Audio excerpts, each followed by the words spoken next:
ನಿನ್ನ ಜೊತೆಯಲಿ ಜೊತೆ ಜೊತೆಯಲಿ. ಈ ಸಲ ಹೋದಾಗ ಊರಿನ ಹೆಸರು ಸುಳ್ಳು ಅಂತ ಗೊತ್ತಾಗಿದೆ. ಮುಂದಿನ ಸಲ ಹೋದಾಗ ಹುಡುಗಿ ಹೆಸರು ಸುಳ್ಳು ಅಂತ ಗೊತ್ತಾಗುತ್ತೆ. ಅವಳ ಹೆಸರು ಪವಿತ್ರ ಅಲ್ಲ ಪಾವನಿ ಅಂತ ಗೊತ್ತಾದ್ರೆ ಅರ್ಧ ಕತೆ ಮುಗ್ದಂಗೆ ಮಾ.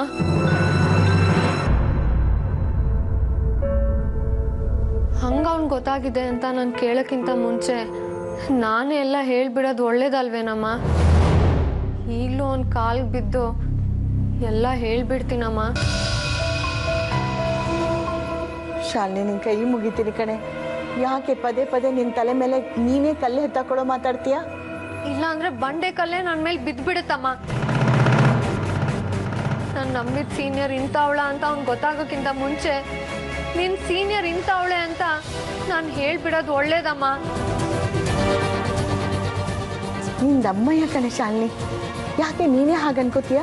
ಇಲ್ಲೋಡು, ಊರಿನ ಹೆಸರು ಗೊತ್ತಾದ ಮಾತ್ರಕ್ಕೆ ನಿನ್ನ ಹೆಸರು ಗೊತ್ತಾಗುತ್ತೆ ಅಂತ ಯಾಕೆ ಅನ್ಕೋಬೇಕು? ಇಲ್ಲಿ ಕೇಳು, ನಿನ್ನ ಹೆಸರು ನಿನ್ನ ವಿಷಯನ ಒಂದು ರಂಜಿತ್ ಕುಮಾರ್ ಹೇಳಬೇಕು, ಇಲ್ಲ ನೀನಾಗಿ ನೀನೇ ಬಾಯ್ ಬಿಡಬೇಕು. ನಮ್ಮ ಪುಣ್ಯಕ್ಕೆ ರಂಜಿತ್ ಕುಮಾರು ಎಲ್ಲೂ ಬಾಯ್ ಬಿಟ್ಟಿಲ್ಲ, ಏನೂ ಬಾಯ್ ಬಿಟ್ಟಿಲ್ಲ. ನೀನು ಸುಮ್ಮನಾಗ್ಬಿಟ್ರೆ ಅಳಿಯಂದ್ರು ಎಲ್ಲಿ ಹೇಗೆ ಅಂತ ಹುಡ್ತಾರೆ. 4 ದಿನ ಸುತ್ತಾಡ್ಕೊಂಡು ಮತ್ತೆ ವಾಪಸ್ ಬರ್ತಾರೆ. ಅಕಸ್ಮಾತ್ ಗೊತ್ತಾಗ್ಬಿಟ್ರೆ? ಗೊತ್ತಾದ್ರೆ ನಾನು ಸಮಾಧಾನ ಮಾಡ್ತೀನಿ, ನೀನು ಸುಮ್ಮನಿದ್ಬಿಡು. ನೀನೇನು ಬಾಯ್ ಬಿಡಕ್ಕೆ ಹೋಗ್ಬೇಡ. ನಿಂದಮ್ಮಯ್ಯ ಅಂತೀನಿ ಕಣೆ, ನೀ ಬಾಯ್ ಮುಚ್ಕೊಂಡಿದ್ಬಿಡೆ.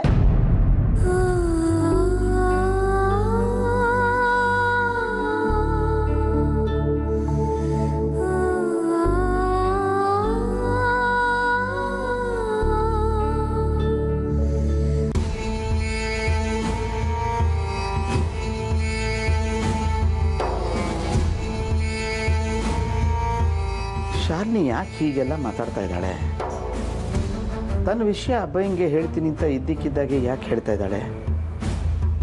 ಅಷ್ಟಕ್ಕೂ ಈ ವಿಷಯ ಈಗ ಯಾಕೆ ಬಂತು?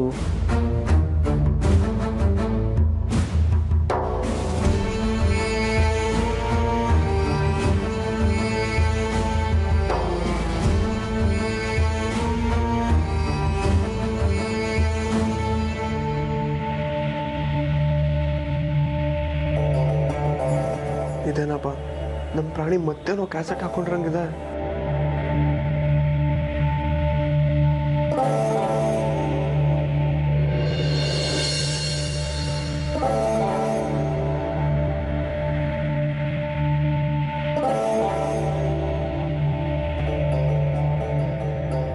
ರೈಸ್ ಸೀನಿಯರ್, ಇದು ನಿಮ್ಗೆ ಓವರ್ ಆಯ್ತು ಅಂತ ಅನ್ನಿಸ್ತಿಲ್ವಾ?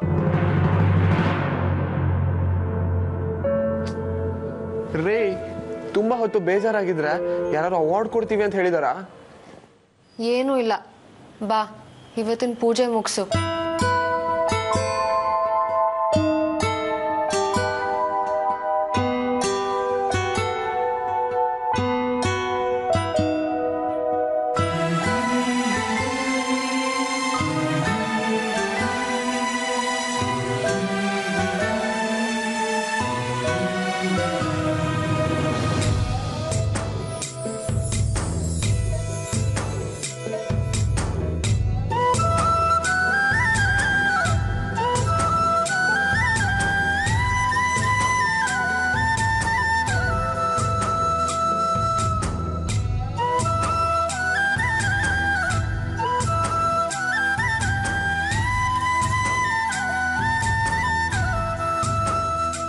ರೀ, ನನ್ನ ಹತ್ರ ಮಾತ್ರ ಲೈಫಲ್ಲಿ ಬರೀ ಒಂದೇ ಸಲ ಕುತ್ಕೊಂಡು 3 ಗಂಟೆ ಹಾಕಿಸ್ಕೊಂಡ್ರಿ. ಆದರೆ ನೀವು ಮಾತ್ರ ವ್ರತ ಪೂಜೆ ನೆಪ ಹಾಕೊಂಡು ವಾರಕ್ಕೆ 3 ಗಂಟೆ ಹಾಕ್ತಾನೆ ಇರ್ತೀರಲ್ರಿ. ನಾನು ನಿಮಗೆ 3 ಗಂಟೆ ಹಾಕಿದಾಗ ನಮ್ಮಿಬ್ಬರದು ಫಸ್ಟ್ ನೈಟ್ ಫಿಕ್ಸ್ ಆಯಿತು. ಇವಾಗ ನೀವು ಕಟ್ತಾ ಇದ್ದೀರಾ. ಸೊ ಏನಾದರೂ ಸ್ಪೆಷಲ್ಲಾ? ಮೊದಲು ಈ ವಾರ ಮಾಡಿರೋ ಹರಕೆ ತೀರ್ಸು, ಆಮೇಲೆ ಇನ್ನು ಯಾವ್ದಾದ್ರು ದೇವ್ರು ಹುಡುಕ್ತೀನಿ. ರೀ, ಬಿಟ್ರೆ ಇರೋ 3 ಕೋಟಿ ದೇವ್ರ ಹೆಸರು ನನ್ನನ್ನು ಹರಕೆ ಕುರಿ ಮಾಡ್ತೀರಾ ನೀವು? ಈಗಾಗಲೇ ನಿನ್ನ ಕುರಿ ಮಾಡಿರೋದನ್ನೇ ನನ್ನಿಂದ ತಡ್ಕೊಳಕ್ ಆಗ್ತಿಲ್ಲ ಕಣೋ.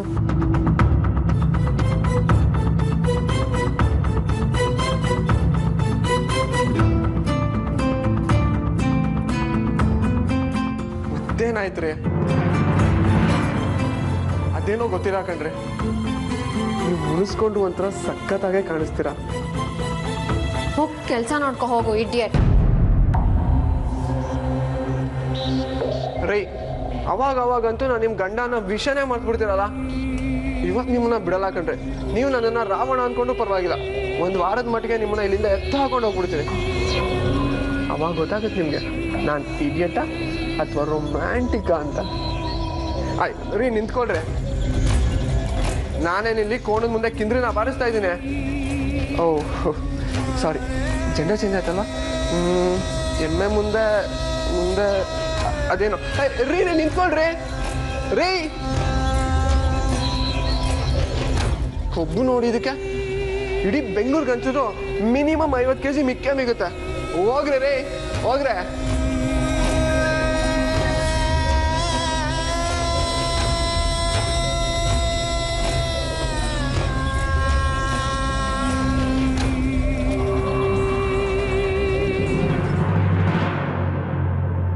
ಮದುವೆ ಆದ್ಮೇಲೂ ಬ್ರಹ್ಮಚಾರಿಯಾಗೆ ಬದುಕೋದಕ್ಕೆ ನಿಮ್ಮನ್ನೇ ಕಟ್ಕೋಬೇಕಿತ್ತು ನಾನು. ಕಡೆಗೂ ಕೊಟ್ಟು ಮಾತು ತಪ್ಪುಡ್ರಿ ಸೀನಿಯರ್, ನಾನೇ ಹೋಗ್ತೀನಿ.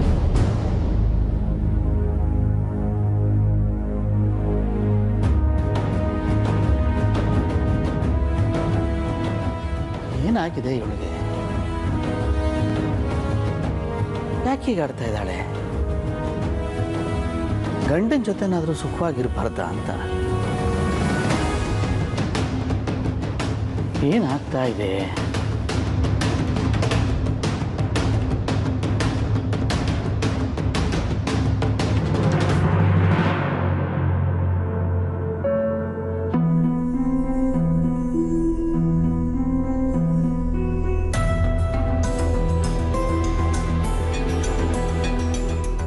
ಏನು ಹಾಗೆ ನೋಡ್ತಾ ಇದ್ದೀರಾ?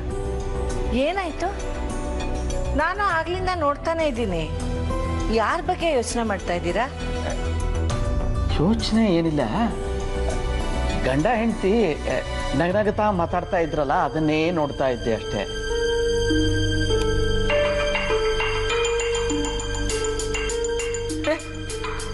ಯಾರು ಇಲ್ವೇ ಇಲ್ಲ ಅಲ್ಲಿ? ನಿಮ್ದೊಂದು ಕತೆ.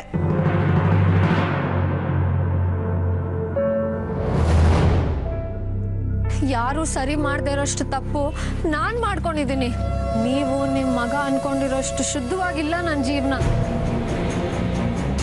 ಇವಾಗ ನೀವು ನೋಡ್ತಿರೋ ಶಾಲಿನಿನೇ ಬೇರೆ, 8 ವರ್ಷ ಮುಂಚೆ ಇದ್ದಿದ್ದ ಪಾವನಿನೇ ಬೇರೆ. ಈ ಅಸಹ್ಯನ ಮುಂದೆ ಇಟ್ಕೊಂಡು ನಿಮ್ಮ ಮಗನ ಮದುವೆ ಆಗೋಕ್ಕಾಗತ್ತಾ? ಹಂಗ ಅವ್ನು ಗೊತ್ತಾಗಿದೆ ಅಂತ ನಾನು ಕೇಳೋಕ್ಕಿಂತ ಮುಂಚೆ ನಾನೇ ಎಲ್ಲ ಹೇಳ್ಬಿಡೋದು ಒಳ್ಳೇದಲ್ವೇನಮ್ಮ? ನಾನು ನಂಬಿದ ಸೀನಿಯರ್ ಇಂಥವಳ ಅಂತ ಅವ್ನು ಗೊತ್ತಾಗೋಕ್ಕಿಂತ ಮುಂಚೆ ನಿನ್ನ ಸೀನಿಯರ್ ಇಂಥವಳೆ ಅಂತ ನಾನು ಹೇಳ್ಬಿಡೋದು ಒಳ್ಳೇದಮ್ಮ.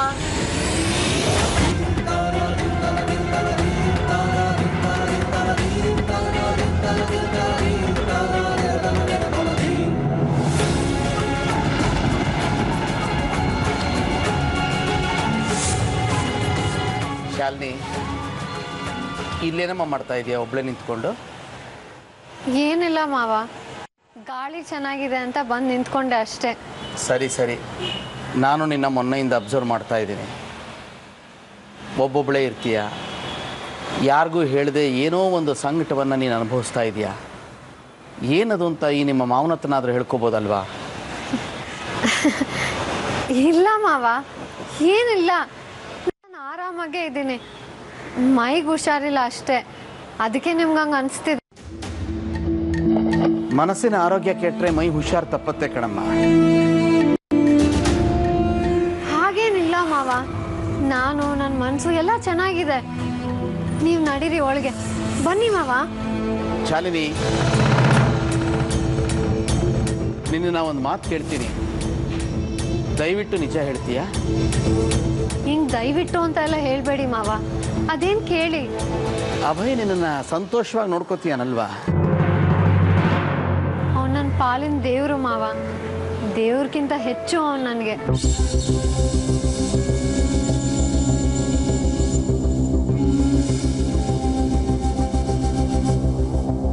ಸರಿ, ನಿನ್ನ ಇನ್ನೊಂದು ಕಡೆ ಪ್ರಶ್ನೆ ಕೇಳ್ತೀನಿ, ಅದಕ್ಕೂ ನೇರವಾಗಿ ಉತ್ತರ ಕೊಡ್ತೀಯಾ?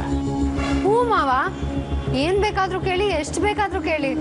ನಿಮ್ಮ ಹತ್ರ ಅಲ್ದೆ ಇನ್ ಯಾರ ಹತ್ರ ಹೇಳ್ತೀನಿ ಹೇಳಿ? ಸರಿ, ನೀವು ಈ ಊರಿಗೆ ಬರೋಕ್ ಮುಂಚೆ ಇದ್ದಿದ್ದು ಚಿಕ್ಕಮಂಗ್ಳೂರಲ್ಲಿ ತಾನೆ? ಹೌದು ಮಾವ.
ಶಾಲಿನಿ ರೀ, ನೀವಿಬ್ರು ಇಲ್ಲೇನು ಮಾಡ್ತಾ ಇದ್ದೀರಾ?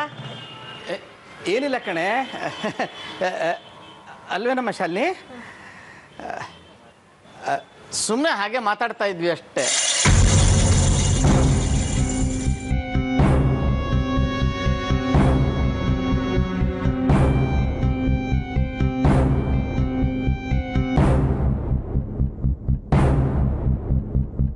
ಇದನ್ನೆಲ್ಲ ಯಾಕಮ್ಮ ಮುಚ್ಚಿಟ್ಟೆ?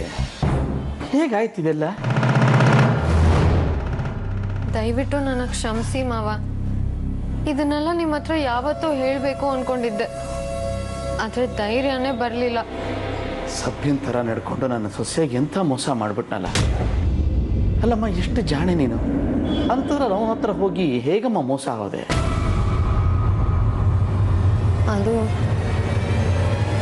ಅದು ಮಾವ,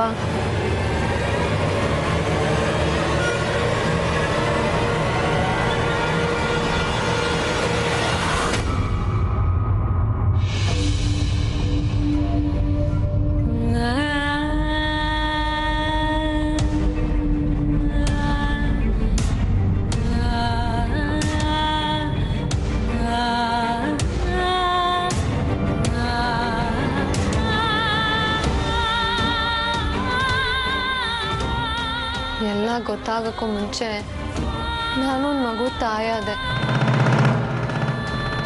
ಆ ಮಗುಗೂ ನಾನು ಬೇಡವಾಗಿತ್ತೇನೋ, ಅದು ನನ್ನ ಕೈ ಬಿಟ್ಟು ಹೋಯ್ತು.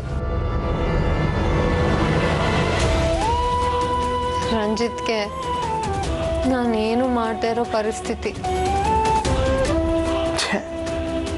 ಎಂತ ಪಾಪಿ ಅವನು.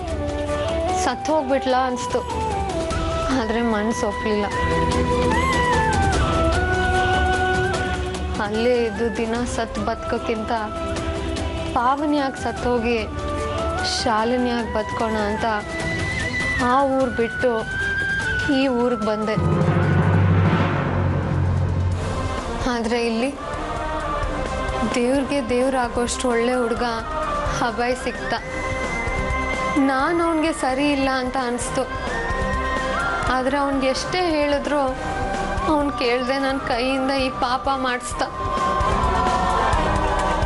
ಹೋಗ್ಲಿ ಬಿಡಮ್ಮ, ಎಲ್ಲ ಹಣೆಯಲ್ಲಿ ಬರ್ದಾಗೆ ಆಗೋದು. ಆದರೆ ಈಗ ನಡೆದಿರೋದು ಯಾವುದು ನಿನ್ನ ಗಂಡನಿಗೆ ಗೊತ್ತಾಗದ ಹಾಗೆ ಕಾಪಾಡಿಕೊಳ್ಳೋದೆ ನಮ್ಮ ಮುಂದೆ ಇರೋ ಚಾಲೆಂಜ್. ಅಭಯ್ ತನ್ನ ಪ್ರೊಫೆಷನ್ನ ತುಂಬ ಸೀರಿಯಸ್ ಆಗಿ ತಗೊಂಡಿದ್ದಾನೆ. ಹಠಕ್ಕೆ ಬಿದ್ದರೆ ಅಂದ್ಕೊಂಡಿದ್ದನ್ನು ಮಾಡೇ ಮಾಡ್ತಾನೆ. ರಂಜಿತ್ ಹುಡುಗಿನ ಹುಡುಕೋದನ್ನು ಇಷ್ಟು ಸೀರಿಯಸ್ ಆಗಿ ತಗೊಂಡಿರೋದು ನೋಡಿದ್ರೆ ನನಗೀಗ ಭಯ ಆಗ್ತಾ ಇದೆ. ಆ ಹುಡುಗಿ ನೀನೇ ಅಂತ ಎಲ್ಲಿ ಅಂತ ತಿಳ್ಕೊಂಡ್ಬಿಡ್ತಾನೋ ಅಂತ. ಹೌದು ಮಾವ, ಅಭಯ್ಗೆ ರಂಜಿತ್ ಹುಡುಗಿ ನಾನೇ ಅಂತ ಗೊತ್ತಾಗಿ ಅವನು ನನ್ನ ಮುಂದೆ ನಿಲ್ಲೋ ಆ ಕ್ಷಣ ಎದುರ್ಸಕ್ಕೆ ನನಗೆ ಧೈರ್ಯ ಇಲ್ಲ ಮಾವ.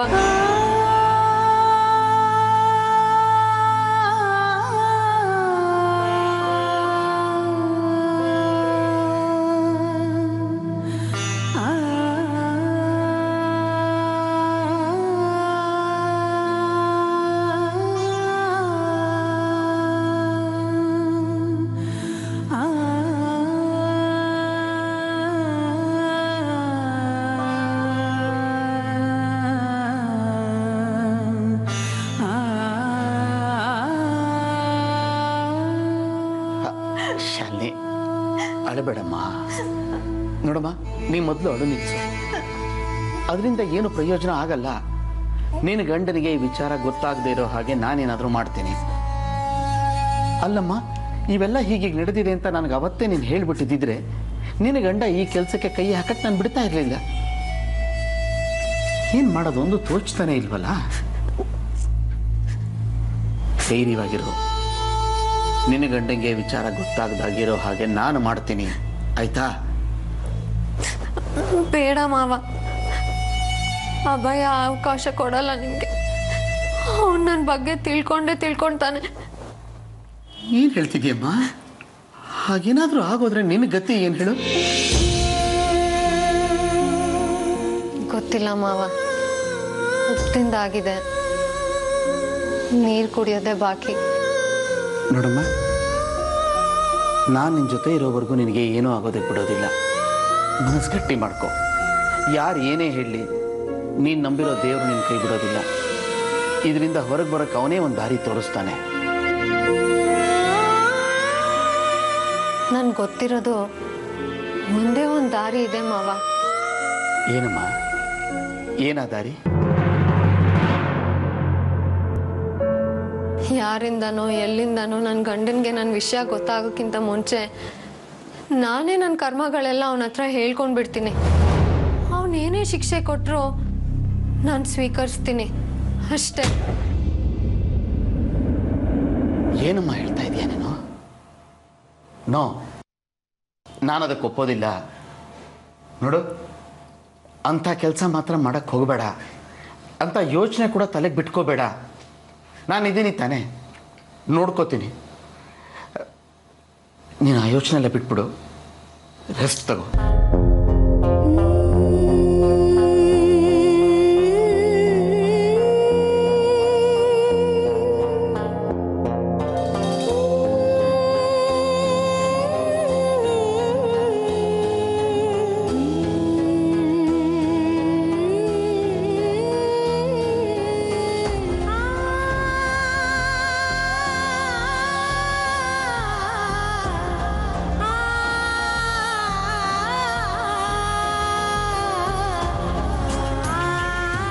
ಯಾಕಪ್ಪ ರಂಗ, ನಾನು ನೆಮ್ಮದಿಯಾಗಿರೋದು ನಿನಗಿಷ್ಟ ಇಲ್ವಾ? ಪ್ರತಿ ಸಲ ನಾನು ಎಷ್ಟೇ ಕೇಳ್ಕೊಂಡ್ರು ನೀನು ಮಾತ್ರ ನೀನು ತಿಳಿದ ಹಾಗೆ ನೀನು ಮಾಡ್ತಿದ್ಯಾ.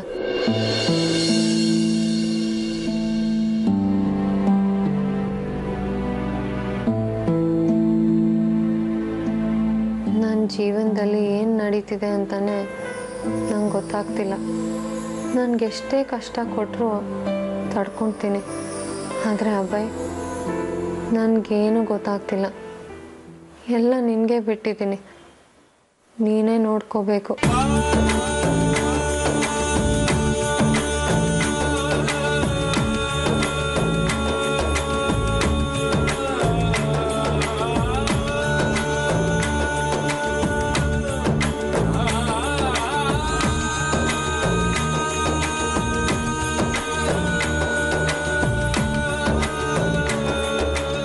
ಏನ್ರಿ ಇದು?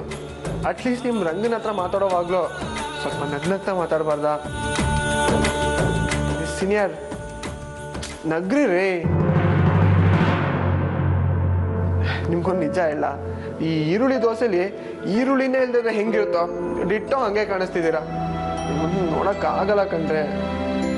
ಸೀನಿಯರ್, ನಗ್ರಿ ರೀ ಪ್ಲೀಸ್. ಅಬ್ಬಾ, ಮುತ್ತಿದ್ರೋಯ್ತು. ಥ್ಯಾಂಕ್ಸ್ ಕಣ್ರಿ. ನೋಡ್ರಿ, ಈಗ ನಿಮ್ಮ ಮುಂದೆ ಯಾವ ಮೋನಾಲಿಸಾನೋ